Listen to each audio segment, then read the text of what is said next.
નમસ્કાર સેવા સાથીઓ, તારીખ આજે 19/2/2025 માનવ સેવા ચેરિટેબલ ટ્રસ્ટમાં અમારે ભાઈ શ્રી શાકબારાથી આને ખાસ મૂકવા આવ્યા છે. તો ખૂબ ખૂબ ધન્યવાદ. એ એમ કહેતા હું ઘણા સમયથી એને જોઉં છું, છેલ્લા વર્ષથી થઈ એની સાથે કોશિશ કરતા હતા. આજે લઈને આવ્યા છે તો એમના મુખેથી જ એમનું નામ ને માહિતી લઈએ. માહિતી આપો ને, તમે રાખો તમારા. આ પ્રભુજીને અમને મળતી માહિતીથી એમનું નામ શૈલેષ એવું એકવાર જાણવા મળેલું, અને પ્રભુજી અમને પહેલી વખત 1 એપ્રિલ 2024માં જોવા મળેલા. એટલે ત્યારથી લઈને અત્યાર સુધી અમે ઘણા પ્રયત્ન કર્યા અને છેલ્લે આજે ઘણા પ્રયત્નના અંતે અહીંયા લાવ્યા છે. તમારું ગામ ને નામ ને સરનામું?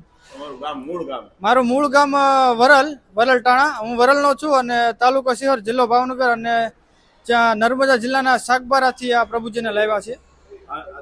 તમારા અત્યારે ક્યાંથી કઈ રીતે લાવ્યા તમે? આ પ્રભુજી છે તો એને સવારે આજે 2 દિવસથી તો અમે એમને શોધતા હતા, એટલે આખા દિવસ ભટક્યા કરે એટલે અમને મળે નહીં. એટલે આજે સવારે 9 વાગ્યાના ટાઈમે અમને મળ્યા. એટલે ત્યાર પછી અમે પહેલા એને નાસ્તો કરાવીને જમાડ્યા, ત્યાર પછી બહુ સરસ રીતે નવરાવ્યા, પછી છેલ્લે ખવડાવ્યા, અને અત્યારે બાઇક લઈને અમે 3 લોકો જોડે આવ્યા છે. હા, નમસ્કાર. આપનું નામ? મારું નામ કરણ ગોસ્વામી છે. તમે શું કામ કરો? અમે પોસ્ટ ઓફિસમાં જોબ કરીએ છીએ, શાકબારામાં. અચ્છા, મૂળ ગામ? મૂળ ગામ મારું વેરાવળ સોમનાથ છે. ઠીક ઠીક. ખૂબ ખૂબ ધન્યવાદ. નમસ્કાર, ખૂબ ખૂબ ધન્યવાદ.